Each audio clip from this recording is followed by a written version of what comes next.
I'm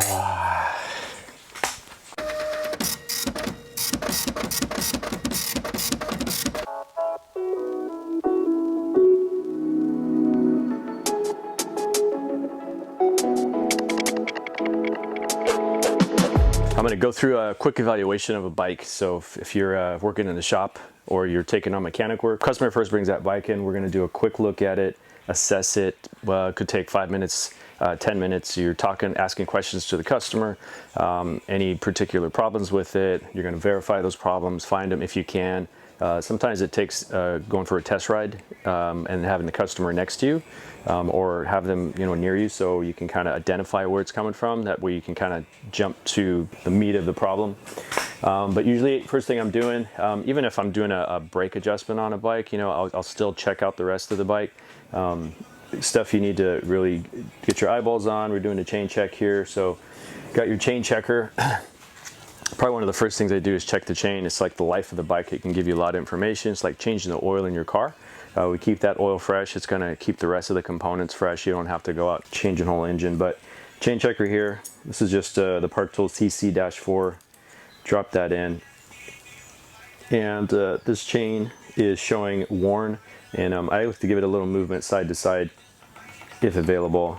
Gives me a little knock right there. So it's definitely at 0.75 or a little better, so that's the time it's great to replace that chain. If it's a little past, time will tell.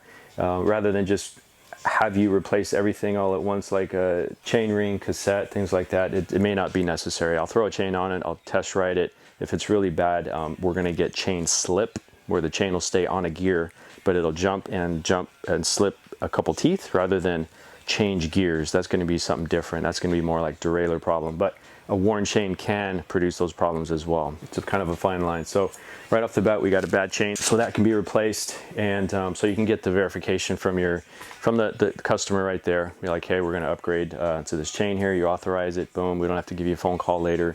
Other items, brake pads. So you're getting eyeballs on your brake pads. If you can't see, take the wheel off. Then look at your pads. Still can't see, take the pads out, get a look at them. But most of the times, if you know what to look for, separate the backing of the metal brake pad to the material. We can see how thin it is. Rear pads on this, I already got to look at it. Rear pads are pretty worn, and these are Shimano XT, so it has the thin style. Also, it's saying that the brakes were possibly making a noise, so maybe we went down too low and now we're hitting metal on metal, which can then show something on your rotor, maybe some extra scratches, some grooves. You can feel that with your nail or a pick just to feel if there's any grooves in there. We're trying not to get your natural oils on that. So chain, brake pads, those are real visible things. Tires are pretty obvious to look to see if they're worn, cracked, things like that. Brake pads, not brake pads, grips, saddle, those are more obvious things. Then we start going into checking the shifting. So just going through the gears. If you have to, drop down all the way to your last gear in the back, and then that'll be your restart page. Make sure there's no more shift left in that shifter, because that shifter will always hide something from you. So if you got a 11 speed, 12 speed, no matter what it is, 8 speed, get it into that last gear. Make sure that shifter's completely, there's nothing left there. And then you're gonna go one click at a time. One click should get you one reaction. You do one click, no reaction, you're off right off the bat. We have too much slack in the cable. So that's letting you know you do need a derailleur adjustment. If you have a front derailleur, same thing, we're just going through the shifts. It's gonna jump out to you real quick, whether it's but make sure it's not you operator error. So test it about 4 times. Rule out that it's not operator error and that it's actual mechanical. And you're going to find out real quick if something's broken, something's just not operating, something's missing. But if it's just bad shifts, at least you go, okay, I can take care of that in the tune-up, no problem.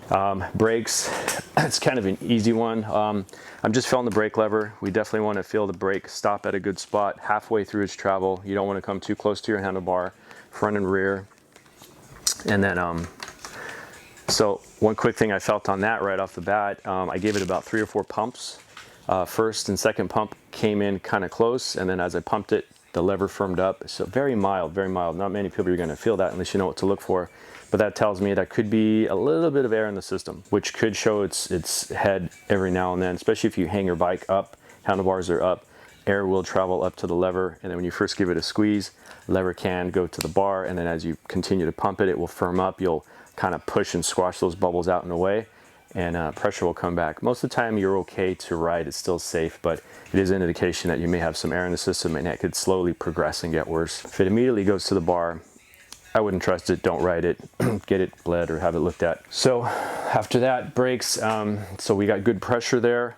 That's one thing, one way to dissect your brakes. The next thing is it actually stopping? When those pads come in and hit your rotor, do we have friction? Of course, that can vary depending on your model, your make and stuff like that.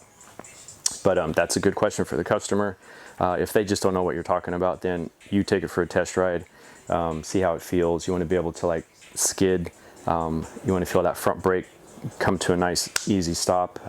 You know, forks may compress, weight shifts forward. It's going to let you know you got good stopping power. If you feel it's not good, have someone else check it, or we could have something on the rotor, on the pad, something got contaminated. Either we can clean those up, or we have to replace one or the other, pads or rotor, or we have to replace both. So that's checking your brakes right there. Giving the wheel a spin, just right here, I can look at the rim, not the tire. The tire may have a little bit of wobbliness, which is usually not a big deal. I'll usually put my finger close to the sidewall of the rim. Probably not recommended. Don't stick your finger in the spoke, but I can get a look at the rim to see if it's a little going left and right, see if it's horrible. If it's real horrible, then that could be outside of your regular tune-up. You might have to upgrade that. But most problems can be taken care of in a basic tune-up, wheel true. And then you're seeing if there's any play in your hubs. So now we're going to bearings. You got front and rear hub bearings, you got headset bearings, and then crankset bearings. What we don't want to see is things moving sideways. So if I walk up to this, or if I limp over, I'm going to try and move that tire side to side, and I'm just going to use my two fingers. I just want to use my wrist and fingertips, brace my hand somewhere solid, and try not to shake the bike too much because you don't want to produce other noises. But that wheel is nice and solid side to side. It's doing what it's supposed to, spinning round, but it's not moving side to side. Same with your cranksets. How do you know when bearings are going bad? When do I replace bearings? When do I overhaul them? Those are the million-dollar questions. It's hard to know how much somebody rode, how many hours, what kind of conditions they rode in. Sometimes you almost wait for that problem. These are the indications here. If we have that play, it could lead to something else, so then we're going to look closer. Like cranks right here. Right now, when I do this, I'm turning the bearings. Spins okay, but I'm also turning a chain. I'm also turning the cassette back here. So you could always remove your chain, take the chain off, have it hang down. Then you can spin this freely and get a better feel for your bearings. You know, when in doubt, we start getting in there deeper. If we need to, we're sourcing, trying to look for a creak, the source of the creak. Cranks are coming off. As soon as the cranks come off, I have access to the bearings. I can put my fingers on the bearings. Fingertips are going to be your best source of finding problems like that. Is it real tough to turn? Is it gritty? Don't spin the whole wheel, because now you're overpowering it with the weight of the wheel or the weight of the cranks. You want to get fingers on the bearings, move them specifically, feel if they're rough, tough, gritty, loud, tight spot, things like that. But if we're getting definite wiggle side to side, then either we have a loose crankset itself, cranks are loose, bottom bracket is loose to the frame, or bearings themselves are coming apart, which then we're replacing the bearings. And most of those bearings and bottom brackets, most of those stuff, you're just replacing the whole units, unless you have a nice high-end stuff like say Chris King. I'm sure there's others out there, but those are serviceable. We can open those up, clean them out, put some fresh grease in there, tighten them back up, get it back to the correct torque setting. Crank set, I'm going to grab the tip of the crank here and gently go back and forth. And I find myself just kind of resting my hand on the frame for stability, and then just using my two fingertips, seeing if there's any going sideways. Sometimes you got to get a little rougher and get a full hand on it, but no side-to-side play. You're here, you can spin your pedals. These don't spin freely, but they feel smooth. It's just either rubbing up against grease and maybe a little rubber bushing. All that stuff's normal. Rear wheel, I'll rest my hand here. Again, I'm just going to use these two fingers. No side-to-side play. And when you're checking bearings, it's circular, right? So you can turn it a quarter turn feel, turn it a quarter turn feel. You might feel one loose spot, or you know, 4 tight spots, or whatever the matter may be. Customers always saying they also said that they have to fill up the tires quite a bit, or often. Within a week, you're going to lose, you know, 3, 4, 5 pounds. That maybe could be normal for some tires. But if you're losing more than that, to the point where you're like, I can't ride this, I gotta air this up every 4 days, then we probably have a leak. This bike is tubeless, so good indication that sealant has ran out. sealant will dry up, so it just depends on your area, how much you use it, how much it sits. But I think this has been over 6 or 8 months, so and it hasn't had no sealant, so good indication that it's just not sealing up those areas, and it has developed a slow or quick leak in this case. So putting new sealant in, giving it a spin, a rotation, give it a ride, get that sealant to get everywhere and fill up those little tiny spots. Most likely it's going to be okay. Unless we have wet indications, we have wetness at the base of the nipple.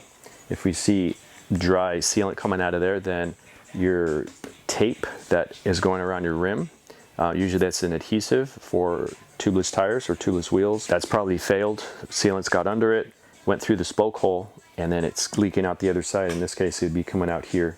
So if you see a lot of that, this bike is super clean. I mean, it's showroom clean. He cleaned it so well. That kind of works against me. So if I could see old dirt spots, whether it's grease or sealant, if it's old and dry, dust usually accumulates to those areas. So it kind of gets your eye and hones in on what's going on over there. Barely see some dry wetness here at the base of the nipple. I'm not sure what that is. It could be sealant. It could be some overspray from something else. So I don't know. Do I put sealant in and then hope for the best, or do I retape it? And I don't know if it needs retaping. That means you got to get inside there, tear it apart, deal with the old sealant, take off the old tape, clean it. So there's a little more extra work going on. So do I go the easy route or hard route, or what do I do here? Trying to figure out stuff like, is my chainring worn? Is my gearing worn? That could be a little harder to see with the naked eye because the factory puts so many different angles and chamfers and things like that to accommodate shifting. So the more engineering, the more money you spend, the lighter the part gets, but the more cuts and precision lines they put into it to help grab the chain, lift it up to the next gear, or drop it down to the next gear. So a lot of these teeth do not look the same. Every 2 or 3 teeth that changes. It can go from a flat top to a point to a chamfered end over there, or some type of angle. So if these were really worn, every single tooth would have to look the same, and most likely it's going to have like a shark fin effect where it's rounded on one side all the way around. It's usually your most favorite teeth that get used. A little harder to tell. What's going to be more of an indication is, say this chain is worn, we put a new chain on it and they go ride it, maybe they go under pressure, we're a hill climb, put some strain on it, they go into those gears and that chain wants to slip and jump a couple teeth. So as you're pedaling, you're going to have that little bit of a miss, goes whoosh, boom, which could kick your foot off the pedal. You could bang your knee into the handlebar. So you have to be careful about that.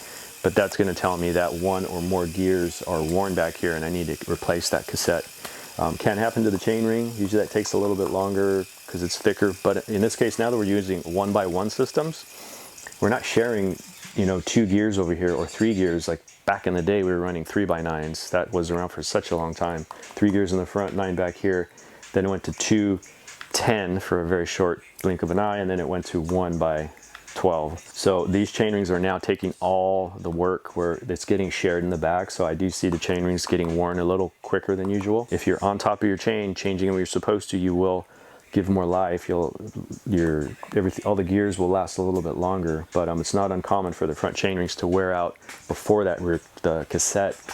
And in some cases, there's a particular noise. If this was really worn, we throw a new chain on it. Usually that's when all the bugs come out, because we have all the gears have this particular wear from that old chain, and now we get a new chain on there with more material, more meat, so it's not fitting in those grooves anymore. So then you're getting either a different sound or a bad or weird shift. I will hear a very funky sound under pressure, and it could be just regular pedaling down a flat street. It sounds like the chain's really dry, it's really strained, it's kind of like a grr, grr, grr, grr. More oftentimes it was the front ring that was just ready to be replaced. So those are the quick checks we'll do. Try to do that right on the spot as you're assessing the bike. Like I said, it could take 5 to 10 minutes. If you want to be even further than that, you can take a look at your rotors. A lot of times if your rotor's too thin, you're going to notice how skinny it is, or you're going to see a lot of different markings on it. But you can take a caliper to that, measure the thickness of your rotor. We're doing about a millimeter and a half or less. That's when it's a good time to replace it. You can do a check on the shocks. If you're in the shop, bring it down to the floor. You can just open your shocks, front and rear, put a little pressure on it. You want to feel some reaction, compress, decompress, front and rear, lock it out. Is it firming up? Is it firming up in the rear and the front? Wouldn't mess with too many adjustments. Rebound, they might have their rebound dialed in, so if you're going to mess with your rebound clicks, then count where you're at so you can put it back where it was, unless the customer's not complaining about their shocks not doing anything. Could be low air pressure. Maybe they bought from the shop 8 months ago and they haven't touched it since, so the air pressure is made for their rider weight. Then from there, they're playing with their compression, they're playing with their rebound. And then service for forks, that could be something extra that's outside of a basic tune-up. You can get a fork service, you can get a rear shock service. So you're getting new seals, new oil. Nowadays, the shops or factories may be saying 50, 60 hours of riding, which can go by pretty quick. So we're getting new oil in the bottom, new seals on top. It could be a fairly quick and inexpensive job for the front and the rear. Anything deeper than that, if you're not getting compression that's working properly, your rebounds, nothing's functioning, that could be a little deeper. That might have to go back to an authorized dealer because it's more in depth, more time. Why not let the guys who do that every day work on that? That can be sent in either by you or by the shops. So those are things to notice. Air pressure in the shocks, I haven't had the experience of them leaking air rather quickly, but maybe not a bad idea to check it once a month. I'll be honest, I've probably gone 2 or 3 months without checking mine. But usually if you're paying attention, you're in tune, and you may feel a difference in performance, so that leads you to want to look at something. I think we covered all the wear and tear items. Got your regular basic tune-up stuff, checking your chain, your brake pads, wear and tear, tires, saddle grips.